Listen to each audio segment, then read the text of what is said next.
tinokuchingamidzai kuchechi yeChrist Embassy yepamhepo yatinoita muchishona. Iko zvino hapachina chikonzero chokupedza svondo rose usina kupinda chechi, nokuti painopindwa unenge usipo, kuda wakanga uri kubasa pakaenda vamwe kuchechi, kuda wakanga uri parwendo, kuda chechi yeChrist Embassy haisati yakuwanikwa kwaunogara, kana kuti unofarira hako kudzidza shoko raMwari nechishona. Ino ndiyo yave chechi yako. Chipinda tinamati. Tinokuchingamidzai kuchechi yedu yeChrist Embassy yatinoita pamhepo muchishona. Tinoimba makava nesvondo rakanaka. Mwedzi uno mwedzi wekuona zvakanyanya mumweya.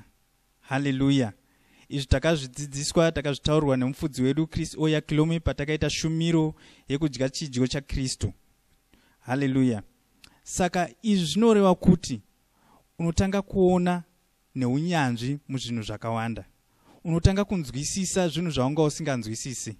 Saka chikonzero chikuru chekuti unogona kutora hama dzako, unogona kutora shamwari dzako kuti munzwisise dzidziso dzatiri kupiwa nemufudzi pakereke ino, kuti mudzidze zvakawanda, nokuti tapiwa kare kuti taakugona kunzwisisa, taakugona kuita zvinhu nounyanzvi, taakugona kuita zvinhu nokuziva kukuru, nokuti izvi ndo zvatapiwa naMwari. Saka ndoda kuti titende Mwari nokuda kwemwedzi uno, nokuda kwezvatapiwa naMwari. Haleluya. Tinokutendai Baba nokuti makatipa kunzwisisa, makatipa uchenjeri ukuru. Mwedzi uno tiri kuona zvinhu zvakawanda zvakakura mukati muupenyu hwedu. Patinoshumira, pese patinoenda, tinenge tiine kunzwisisa kweshoko renyu, uye tinenge tiine kugona kukuru, nokuti ndo zvamatipa mukati meshoko renyu. Muzita raIshe Jesu Kristu, kumabasa kwedu, mudzimba dzedu, taane kunzwisisa kunyange mukati mezvemari, mukati mezvatinobata zvese, tine kunzwisisa kukuru, nokuti matipa kunzwisisawo kuno uchenjeri ukuru. Muzita raIshe Jesu Kristu, ndinokutendai Baba. Haleluya. Tiri kuona kuti tiri kukura mukati mechechi yedu yepamhepo. Haleluya. Saka ndoda kuti utore mukana uno kuti shoko iri rifambire mberi. Haleluya. Riende kushamwari dzako, riende kuhama dzako, riende kunzvimbo dzakasiyana siyana. Saka ndoda kunamatira kuti shoko iri ripararire kunzvimbo dzakasiyana siyana dzemuno munyika yedu, nemunzvimbo dzaugere idzodzo, kuhama dzako, kushamwari dzako, ngatinamatei. Tinokutendai Baba nokuti matipa mukana wokuti shoko renyu riparidzwe kunzvimbo dzakasiyana siyana. Chiedza chenyu chinooneka munzvimbo dzese dzatinoenda. Pese patinosvika chiedza chinenge chasvika. Pese patinosvika tinouya nemhinduro panzvimbo iyoyo. Muzita raIshe Jesu Kristu, ndinokutendai Baba nokuti kudza kwamaita. Tinotenda kuti shoko renyu parinenge richiuya tinowana kunzwisisa, tiri kukudzwa, tiri kupiwa uchenjeri, haticharasiki mukati muupenyu hwedu, uye tiri kuratidza chiedza pese patinenge tiri. Zvirwere hazvigona kugara patiri, urombo hahugona kugara patiri, kusanzwisisa nebopoto harigona kugara patiri, nokuti tinouya nerugare runobva mukati meshoko renyu. Muzita raIshe Jesu Kristu, panguva ino ndoda kuti tinamatezve, tichinamatira kugona kugamuchira shoko ratiri kupiwa nhasi uno. Haleluya. Toda kuti tinamate nendimi, tinamata uchiziva kuti patiri kunamata nendimi kudai zvinhu zvikuru zviri kuzunzwa mukati muupenyu hwedu. Tiri kuwana uchenjeri, tiri kuwana kugona, tiri kuwana kukunda mukati muupenyu hwedu. Ngatinamatei muzita raIshe Jesu Kristu. Ndinokutendai Baba. Rimo santa rabobo ashika ribo tori abana mazoto rima ramo shika riaboko zoto rama robo zoto rimaka santa raboko zoto rimaka sa ramo shika ribo basanto rimaka santa raboko zoto rimo kotoria maka santa raboko zoto ribotoria maka ribobo zoto rimaka shika rakoria baka zoto rimaka rabomo zoto rimaka rabo zimoria maka siteria moko shika riboko zoto ramatoria maka santo rima. Haleluya. Panguva ino toda kusvika panguva yekutiverenge shoko raMwari murhapsodi redu yanhasi. Haleluya. Tichibva murhapsodi tichapinda panguva yekushumira nekurumbidza Mwari. Haleluya. Uye tinokurudzira kuti panguva iyoyo ngatibatanei pamwe chete nevanenge vachiimba, nevanenge patinorumbidza Mwari. Haleluya. Mushure maizvozvo tichanzwa shoko redu ranhasi. Haleluya. Zuva ranhasi mufudzi wedu Chris Oyakilome vanotipa chidzidzo chedu chanhasi 12 kurume chinoti usatungamirirwa nezvaunonzwa nenyama yako, tungamirirwa neshoko raMwari. Haleluya. Tinozviwana muchidzidzo chichabva kuvaRoma 10 verse 9 inoti kuti kana uchipupura nemuromo wako kuti Jesu ndiye Ishe, nokutenda nemwoyo wako mumwoyo mako kuti Mwari wakamumutsa kubva kuwakafa, uchaponeswa. Haleluya. Mufudzi wanoendera mberi wachiti, iwe ungabvunza vamwe vaKristu uchiti, munoziva sei kuti makaponeswa? Ivo vanogona kuzopindura vachiti, ndiri kunzwa kuva pedo naMwari zvikuru. Aya haasiwo maziviro atinoita kuti takaponeswa. Ruponeso hachisi chinhu chaunonzwa munyama yako. Unogona hako kunzwa seuri pedo naMwari zvikuru. Mumwewo muKristu anogona kunge asinganzwi seizvi. Asi mose munenge muchingova pedo naMwari. Hapana anenge ari pedo kudarika mumwe. Rutendo ndirwo runotizivisa kuti takaponeswa. Izvi ndizvo zvatinoratidzwa neBhaibheri. Tinozviverenga muna vaEfeso 2:18. Ndima iyi inotaura ichiti, nokuti makaponeswa nenyasha nokutenda. Hatitungamirwi nezvatinonzwa nenyama yedu. Hatitungamirirwi nepfungwa dzedu. Zvinhu izvi hazvisi izvo zvinoronga upenyu hwedu. Tinotungamirirwa nezvinotaurwa naMwari, tiri zvinotaurwa neshoko raMwari. Usarega muviri wako wenyama uchikutungamirira. Usatongwa nemuviri wako wenyama. Satani ndiye anotsvaka kuti utongwe nemuviri wako nenyama. Ndiro rimwe ramazano ake. Anoda kuti muviri wako wenyama uwe iwo unokutuma kuita zvinhu. Anoda kuti muviri uyu uwe nezvinhu zvaunokurambidza kuita. Ichi ndicho chikonzero uchifanira kurwisa muviri wako wenyama. Ita kuti muviri uyu utongwe neshoko raMwari. Bhaibheri rinotiudza zvinhu zvatinofanira kuita kuti tiwane ruponeso. Zvinhu izvi zviviri. Rinoti tinofanira kutaura kuti Jesu ndivo Ishe. Tinofanirawo kutenda kuti Mwari wakawamutsa kuvakafa. Izvi ndizvo zvinoita kuti tiponeswe.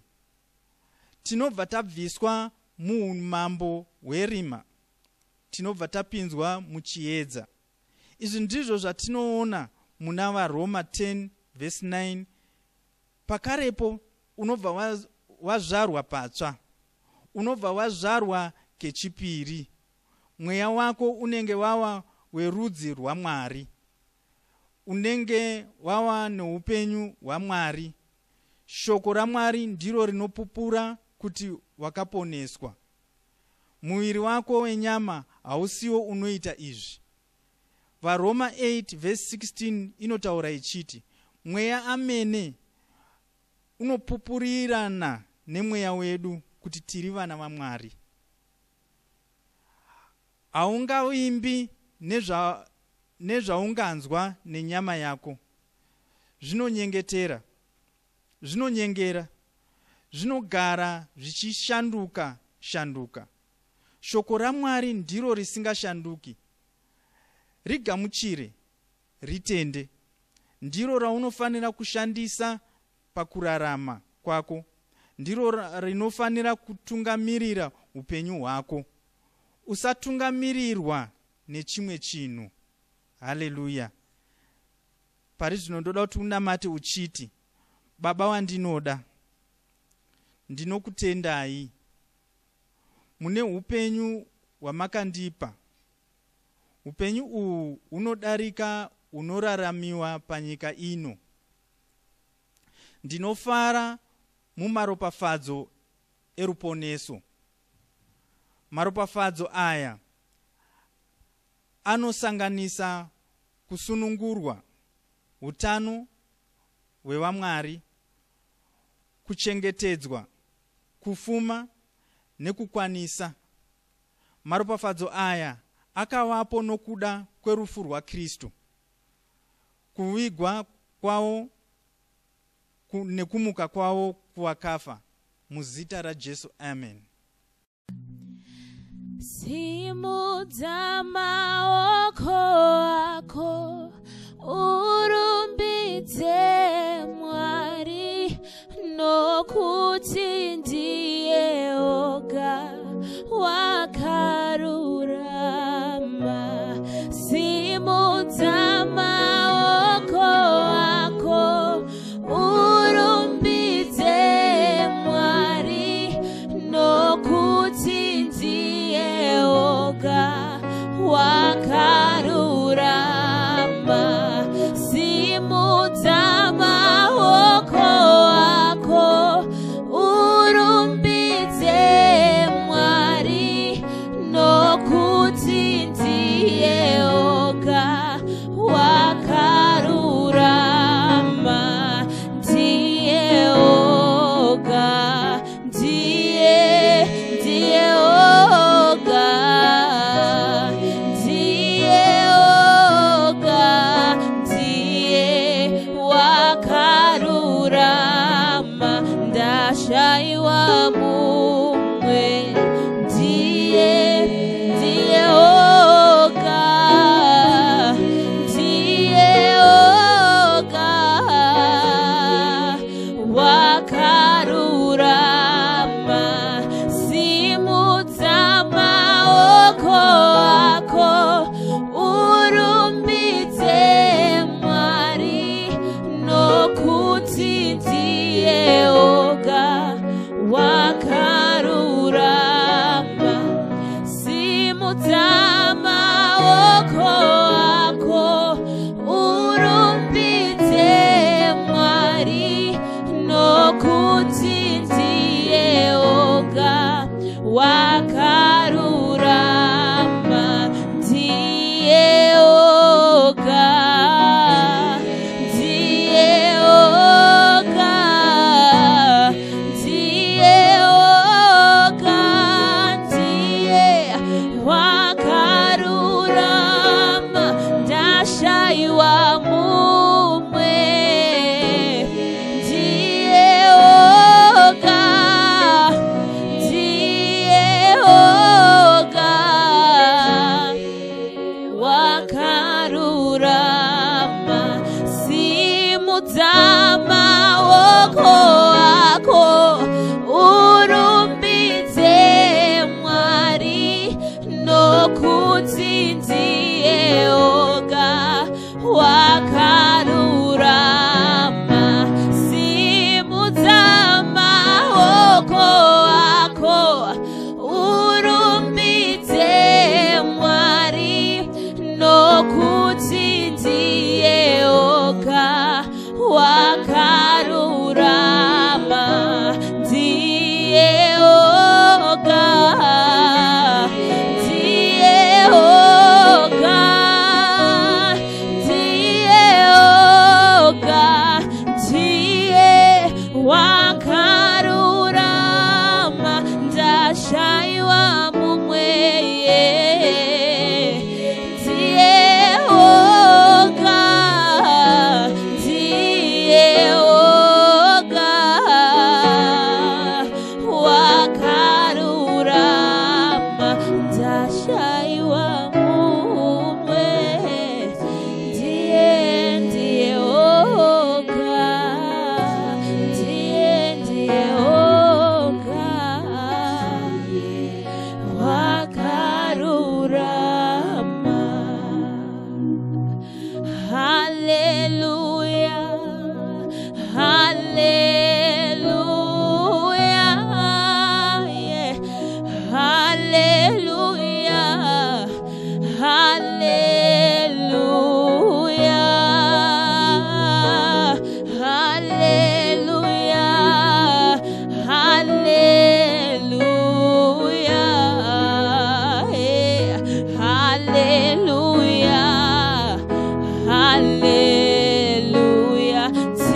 Oh, tinotenda, tinotenda, tinotenda, tinotenda,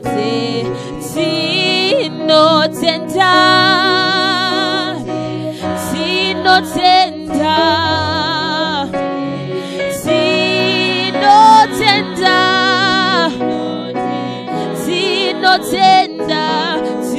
tinotenda, tinotenda, tinotenda, tinotenda, tinotenda, tinotenda, makanaka Jesu, makanaka, makanaka, makanaka, makanaka, makanaka Jesu. Oh, makanaka,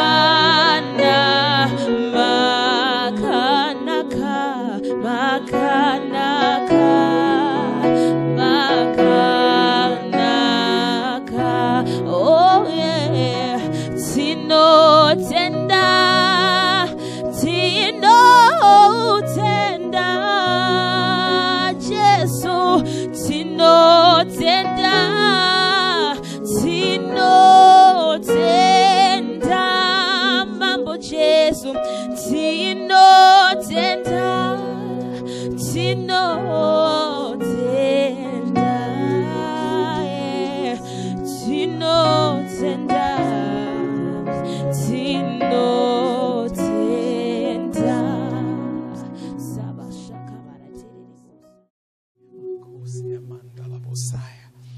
Hallelujah, hallelujah, hallelujah. Ndakutenda Mwari, ndakurumbidza Mwari. Baba, tinokutendai, tinokutendai imi Jesu. Makanaka, munoshamisa, munotida, mune hanya nesu. Tinokurumbidzai topambiri kwamuri.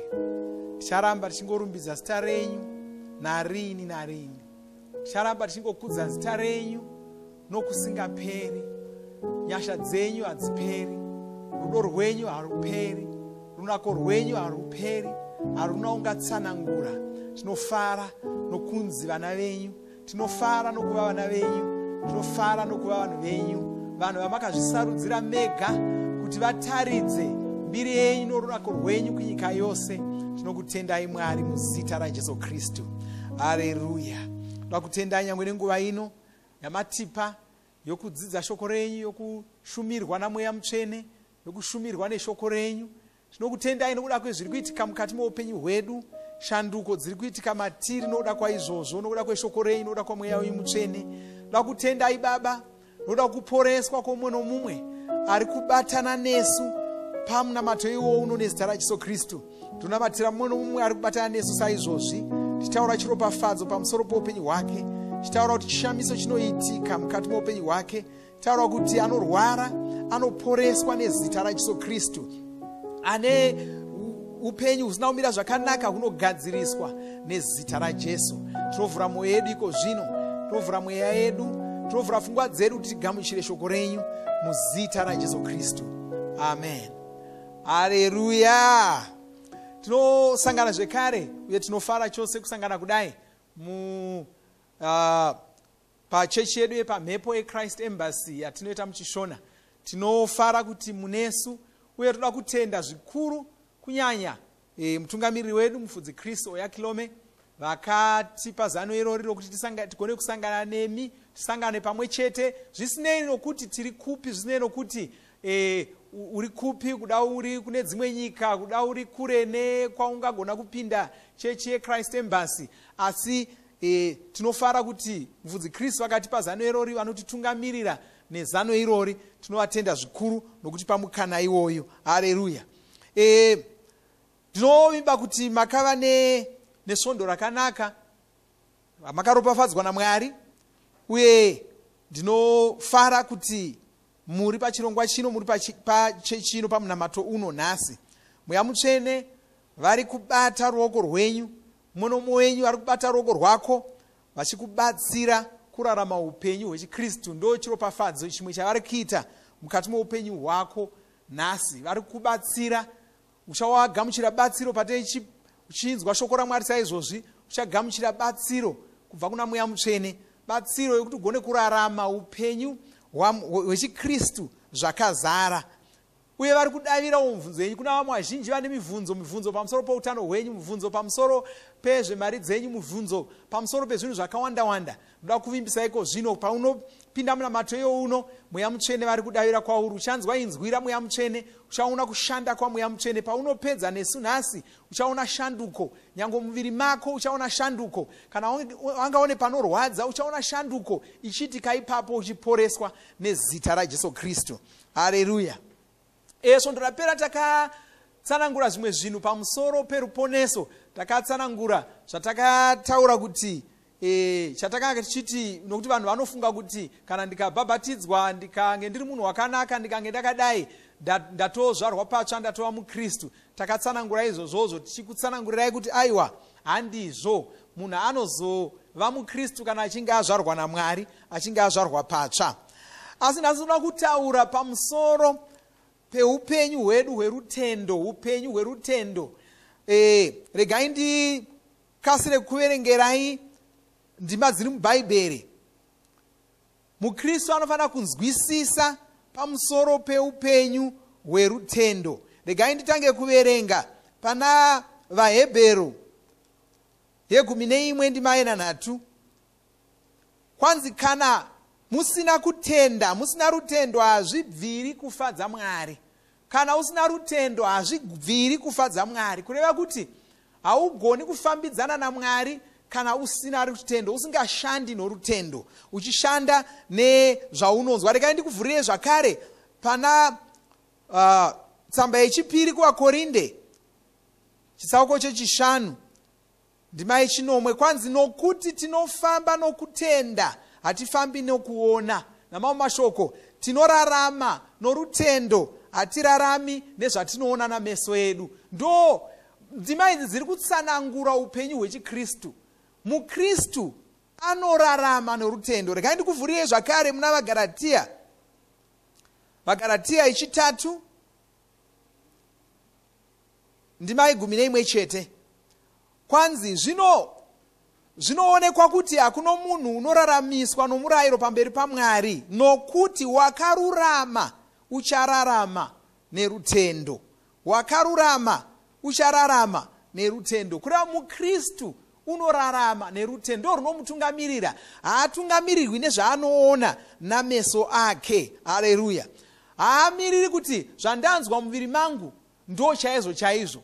kumuKristu zvataurwa neshoko raMwari ndo chaizvo chaizvo. kuda ungabvunza kuti akakurarama norutendo kwacho kuita sei? zviri nyore kurarama norutendo, kurarama neshoko raMwari. kureva kuti kwauri zvinhu zviripo ndezviya zvinotaurwa neshoko raMwari. kana shoko raMwari richiti wakanaka, hazvina basa kuti iwe unofunga kuti hauna kunaka here.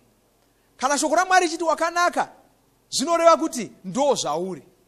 kana shoko raMwari tuvaKorinde 5 ndima 11 kwanzi kana munhu muna Kristu wava chisikwa chitsva. hazvichina basa kuti iwe uchanzwa sokuti uri mutadzi wakaita sei. shoko raMwari ratotaura kuti kana muna Kristu wava chisikwa chitsva. ndo zvokutungamirira izvozvo, ndo zvawava kufamba nazvo, ndo kunoi kurarama nerutendo. Haleluya. zvinenge zvanzi neshoko raMwari zviripo, ndo zviripo. Haleluya. hatitsvaki kutanga tazviona nameso edu. kana shoko raMwari rati ndakafuma, handichafaniri kutanga ndatsvaka kuti mari yacho irimo here muomwe mangu. ratoreva, Mwari vatotaura. bhaibheri rinoti kwanzi Mwari vega ndo vanofana kunzi ndiye mureve wechokwadi, mumwe munhu wese ngave mureve wenhema. kureva kuti kana mashoko ako akapesana nezvinotaurwa neshoko raMwari, kana zvaunonzwa zvikapesana nezvinotaurwa neshoko raMwari, zvinoreva kuti zvawanzwa izvozvo ndo zvenhema, zvataurwa neshoko raMwari ndo zviripo. Haleluya. kuda ungada kunetseka, ungabvunza kuti ko ndingararama upenyu hwosei? zviri nyore kunzwisisa upenyu hwerutendo. munoona meso edu haaoni nomazvo nguva dzose. Ndo chinhu chatofanira kuziva. Kuda wakambofamba ari kwakasviba ari manheru, unogona kunge wakasangana nechikwenzi. Ukatarira chikwenzi murima unogona kuchiona sekunonzi imhuka. Meso ako ari kuona kudaro anoona sokuti imhuka. Unogona kutotiza kuvhunika makumbo uchitiza chikwenzi chauri kufunga kuti imhuka. Chii chaitika? Meso ako aresva kuona, aona zvisizvo. Saka usavimba nezvinoonekwa nameso ako nguva dzose. Vimba nezviripo. Kuda wakauzwa kunzi ichi chikwenzi, wakagara wauzwa kunzi panzira apa parutivi apo pane chikwenzi, iwe ngorangarira. Zvisinei kuti uri kuona sokuti nhasi chiri kuita sechinofamba here. Ingorangarira kuti ndakaunzwa kunzi chiri apa chikwenzi, saka regai ndingofamba. Kana ndaudzwa kunzi zvese zvauchaona munzira umu zvikwenzi, saka regai ndingofamba. Chero ndikasangana nechinoita sechinoda kufamba, handichavhunduki. Ndaakurarama nezvandagara ndakataurirwa. Haleluya. Saka ndihwo upenyu hwakagadzirirwa munhu, hwokurarama nezvinotaurwa neshoko raMwari. Nokuti nyama inonyengera, maziso anonyengera, hatingatevedzeri, hatingatungamirihwi nawo. Haleluya. Ndo zvakataurirwa mukaverenga muna Johani 20 ndima 29. Ndo zvakataurirwa Thomas, zvikanzi wakaropafadzwa anotenda asati aona nameso. Ndo dzidziso yeBhaibheri. Tikatarirazve muna Genesi 3 pandima 10 kusvika 11, kuda regai tiverenge ipapo. Genesi 3 regai tiverenge ndima iyoyo inotaura pamusoro paAdhamu naEvha. Regai ndiverenge zvakataurwa ipapo. Kwanzi Mwari vakanga vabvunza Adhamu kuti uri kupiko? Iye akati, ndakanzwa inzwi renyu mumunda ndikatya, nokuti ndakanga ndisina kusimira ndikawanda. Ndima 11 yoti Mwari vakati, ndianiko akakuudza kuti hauna kusimira? Handiti munoona? Ndianiko wakakuudza? Kureva kuti munhu haana kurongerwa kuti ararame nezvaanonzwa. Munhu wakarongerwa kuti ararame nezvaanoudzwa. Wakuudza ndiani? Iye akanga azvitarira akaona sokuti haana kusimira, akatoti handa kusimira. Asi Mwari vanouya vachibvunza vachiti, wanzwa nani? Haleluya. Saka ndo zvandoda kukubatsirai nazvo pazuva ranhasi. Saka upenyu uhu ndo hwatinotanga kudzidziswa patinozvarwa patsva. Paunozvarwa patsva, pawakagamuchira Jesu paya takanamata newe, tikatevedzera mumashure mangu munamato woruponeso, ukanamata munamato iwe, wapedza kuunamata takabva takuvimbisa tikati wazvarwa patsva, wava muKristu, wava mwana waMwari. Iwe ukabva wazvibvuma. Hapana chawakanzwa muviri mako, asi wakabva ipapo waakuti ini ndava muKristu, ndava mwana waMwari. Chii chaunga ushandisa ipapo? Rutendo. Asi haugumiri ipapo kushandisa rutendo. Unofanira kuenderera mberi uchiramba uchirarama nenzira iyoyo. Pane zvimwe zvinhu zvoupenyu hwako hwose zvinoda kuti urarame norutendo irworwo. Zvakafanana nokugamuchira Mweya Mutsvene. Tanga tiri kutaura pamusoro pokugamuchira Mweya Mutsvene pamazuva akawanda apfuura masvondo akapfuura. Ndo zvaunoita izvozvo pakugamuchira Mweya Mutsvene. Unonamata, Bhaibheri rinotitaurira, unonamata, unokumbira Mwari kuti Mwari ndizadzei naMweya Mutsvene. Wapedza kukumbira kudaro, Bhaibheri rinoti kwanzi anenge akumbira Mweya Mutsvene haanyimwe anopiwa Mweya Mutsvene. Saka wapedza kukumbira kudaro, unofanira kuchibva watenda kuti ndazadzwa naMweya Mutsvene, ndava naMweya Mutsvene mandiri. Chirega kuona sokuti hauna. Ndo zvaunoitazvo nyange pakutaura nedzimwe ndimi. Bhaibheri rinotitaridza kuti vose vanhu vakagamuchira Mweya Mutsvene, chimwe chinhu chakaitika pavari ndechokuti vakagona kutanga kutaura nedzimwe ndimi. Saka uchipedza kugamuchira Mweya Mutsvene kudaro, chiziva kuti wava kugona kutaura nedzimwe ndimi. Saka chirega kunetseka nokukadzika kuti zvinondotaura nendimi sei. Aiwa, paunonamata, chivhura muromo wako, chizvitendera kuti utange kutaura mashoko iwayo ausinganzwisisi nepfungwa dzako. Saka ndo upenyu hwerutendo, ndo upenyu hwechiKristu, ndo hwawakadanirwa kuti urarame, ndo hwatinokukurudzira kuti urarame. Saka usanetseka. Kune venyu vakagamuchira Mweya Mutsvene, chirega kuramba uchizvibvunza kuti ndichanamata nedzimwe ndimi sei. Paunonamata uchibva pano, paunonamata tanga kunamata nedzimwe ndimi. Mweya Mutsvene vatova mauri. Mutauro iwoyo watova nawo. Mashoko okutaura watova nawo. Haleluya. Saka ndoda kuti ndiko kunamatira iko zvino. Kuda uripo hausati wagamuchira Jesu Kristu. Uchishandisa rutendo irworwu, ndoda kuti utevedzere mashure mangu. Iti Mwari vari kudenga, ndinokutendai nokuti imi makandida mukanditumira Jesu kuti vandifire pamuchinjikwa. Kana ndikatenda kwavari ndisafa asi ndiwane upenyu usingaperi. Ndinodana Jesu iko zvino kuti vapinde moyo mangu. Ndinopupura nemuromo wangu kuti Jesu Kristu ndiwo vava mutongi weupenyu hwangu, ndiwo vava ishe weupenyu hwangu. Saka ndogamuchira upenyu usingaperi mumweya mangu, ndichipupura kuti ndava mwana waMwari, ndaponeswa, ndava chisikwa chitsva, zvekare zvapfuura, zvirwere zvekare zvabva, matambudziko ekare abva, ndava noupenyu hutsva huri kukunda nokubudirira muzita raJesu. Amen. Makorokoto kana wanamata munamato uchirevesa wava mwana waMwari. Shandisa rutendo irworwo uchikutungamirira mukuziva kuti wava mwana waMwari. Ganamate newe zvakare kuti ugamuchire Mweya Mutsvene uchishandisa rutendo irworwo. Tevedzera mashure mangu uchiti, Mwari ndinokutendai nokuti ini ndava mwana wenyu. Ndaberekwa patsva, ndazvarwa patsva. Ndinokumbira kuti mundizadze naMweya Mutsvene. Ndinogamuchira Mweya Mutsvene mumweya mangu. Saka ndinoziva iko zvino kuti ndazadzwa naMweya Mutsvene. Ndagona kutaura nedzimwe ndimi, ndagona kuprofita.